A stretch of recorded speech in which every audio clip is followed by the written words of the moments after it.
Hey, I think this is going to be a very interesting episode. Yes, it will be. Might be some surprises. I think there could be. Who knows? The first thing we're going to talk about tonight is Bound for Glory. Bound for Glory. TNA. All right, let's go. So, I mean, a little context. I started watching TNA back in 2012. You know, a lot of people that were still there: Kurt Angle, AJ Styles, Matt Hardy, Bully Ray. Was it around the time where Sting had the Joker? Yes. thing? Yeah. Around the time with Hulk yes, Hogan, yes, Eric Bischoff, a lot of other people. You know, I got hooked on to Beer Money Inc. A lot. I like the Ace of Eights. Aces of Eights, Inc.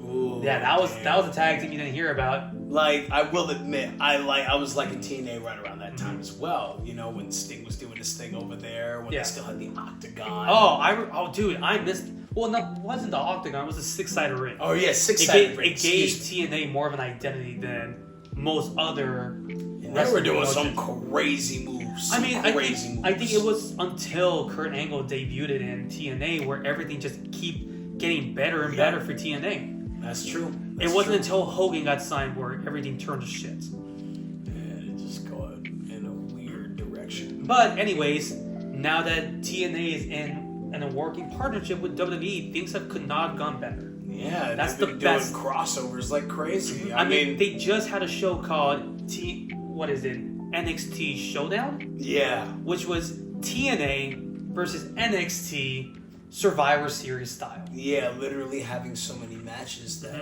could determine titles being switched and all that kind of fun stuff. Was the case. It really was. I mean, the Hardys beat Dark State for the NXT champions, now becoming a Triple Crown champion for WWE. Yeah, that was wild. Shout out to the Hardys on that one. You guys are doing amazing. But anyways, let's go down to business. Let's start out with, of course, a collab X Division Championship between Javon Evans and Leo Slater. That was a 5-star match. I mean, I keep telling you, Javon Evans is the future star, and this match really showed what the TNA X Division should be about. Showcasing the younger talent and showcasing this kind of like cruiserweight level of action. Yeah, and the action is absolutely bananas. You know, it's reminding me of a certain promotion, Lucha Underground. Yes. Lucha! And who was the winner of that X Division Championship match? Unfortunately, the match ended in a no contest because Dark State came out and interfered and attacked both men in the match. Oh, man. See, like you saw Bound for Glory. Yes. Man, I've seen a little bit of it, but this, I would have loved to see Javon Evans steal the X Division Championship. But moving on, we have the Hardys versus Team 3D. Now, not to mention, this is Team 3D's retirement match. So after this, whether they win or lose the championship, they're done. And for the fans who don't know who's in Team 3D, remind the fans who are Team 3D. Oh, only this small team called the Dudleys. Bubba Ray and Devon Dudley. Get the tables.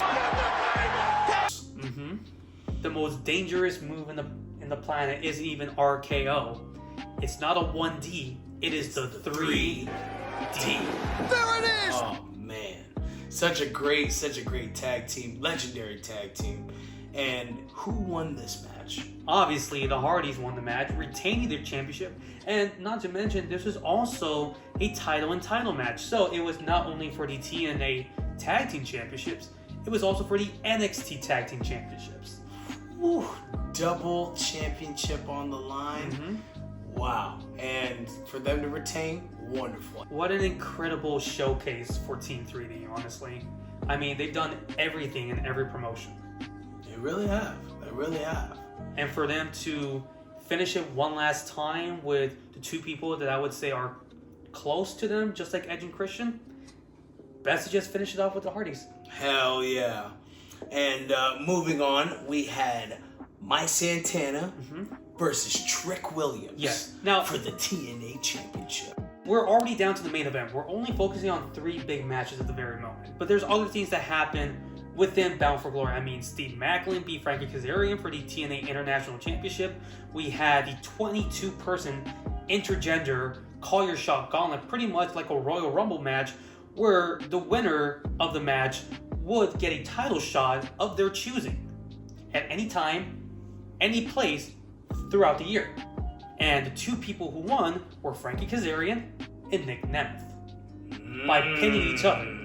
Okay. Obviously, you had Kalani Jordan defeating Indy Hartwell for the TNA Knockouts champion, and a few other matches that happened along the pay-per-view. And of course, we have to mention Mickie James is now the newest inductee to the TNA Hall of Fame. In addition to them, the beautiful people as well. Yeah, that's awesome. That is amazing. So congratulations to all you women, to all you knockouts. Ooh, okay. Hey, look at this guy. What a charmer. Yeah. So, on to the main event. Mike Santana versus Trick Williams. Okay. Now, if you guys remember at Showdown, it was down to, I believe, it was Moose and Frankie Kazarian or Santana versus Ricky Saints and Trick Williams in that Survivor Series match. Close to the end of the match, Trick Williams got out of the ring and left Ricky Saints, leaving Team TNA to pick up the victory. So now we're on to this match, which I think it was a bidding war for Mike Santana. I mean, you knew he was going to win. Yeah, he from what I've seen him do, especially in AEW, yes, man, he deserves it. I mean, Santana. It's amazing to think that a tag team wrestler would go on to do bigger things and finally become a world champion. I mean, just look at Jimmy and Jay. Yep. Jay got out of a tag team, went off to do his own thing, and became a world champion. That's very true. And he did a great job. Yep. He did a wonderful job. Who knows? Maybe he might get that championship back. Oh, who knows? Could be possible. Now, getting away from the world of wrestling, we wanted to talk about a certain topic that we've been sitting on for a little while. Tron Ares. Yeah. Okay. So, first off, Tron Ares. Before we talk about it, there's someone else that we have to bring in because he was with us to go watch this movie. Yep, he was. And ladies and gentlemen, please give it up for Owen Hasse. Owen, welcome, buddy. Nice to see you guys. Thank you for joining us. Thank you for See you joining guys on the us. camera. Yes, sir. So how are you doing? I was not impressed. And I think it's a shame what Disney does to such a great product. I mean, Tron Legacy was such an amazing film compared to this. Hands down. I mean, when you're going to see a Tron movie, you expect to see, 1, Tron, who is not in it. 2, The Grid. The Grid. It was in there briefly, 15, 20 minutes for an hour and a half. Yeah, it was just... Everything else was just set in the real world. And I'm even sad to say I felt Nine Inch Nails didn't pull through on compared to what Daft Punk had done. Thank God someone else said it because I feel the exact same way. They made like a variation of about 5-6 songs, and they relied heavily on one song. And that's not to say that the songs were bad. Like Nine Inch Nails still manages to make good music. It was still, but the variety that we were expecting for just wasn't put in, and it felt a bit lazy. I personally gave it a 2 out of 10. I enjoyed its visual effects. That was one of the highlights. Visual effects. That was the highlight. Great. I mean, and that's something that I think, movies nowadays will always be able to do. You can always pull through on these visual effects. I think something you told the both of us before this episode was that this is more of an extended music video than it is an actual movie. Yeah, somebody online It is said a that. Tron music video. It is a Tron music video. You want to see some cool little races? You'll see some. Let me just say this piece really quick. Grid. The Grid. I have to say that this movie shouldn't have existed if it wasn't going to be better than Tron Legacy. Yes. And then on top of that, we knew this movie wasn't going to be good when it had no merchandising. I would have been buying all the toys left and right. I did for Tron Legacy. Yeah. I still have Kevin Flynn's Identity Disc at home.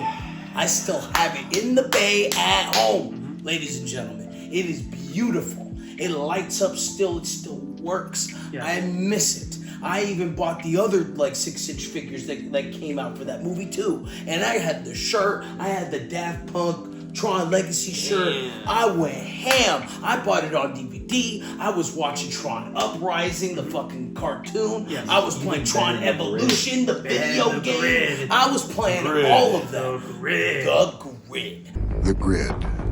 I was playing all of that, and that was some of my favorite shit. But they couldn't even do the same thing for this movie. This movie, even though the red looks cool, it shouldn't have existed. Now- Sorry.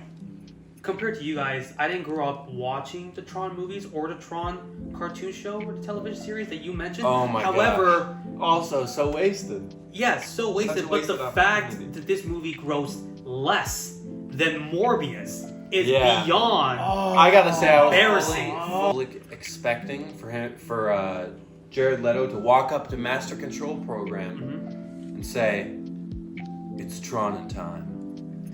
I mean, it just was so. I mean, it could have made so more, lackluster. it could have made more $1 billion, but that didn't happen. Okay, so one question I want to ask you guys is, even though this movie, it didn't hit the mark, what was your favorite moment in the movie? I mean, the race was a really cool moment, and that was kind of the highlight of what was the grid.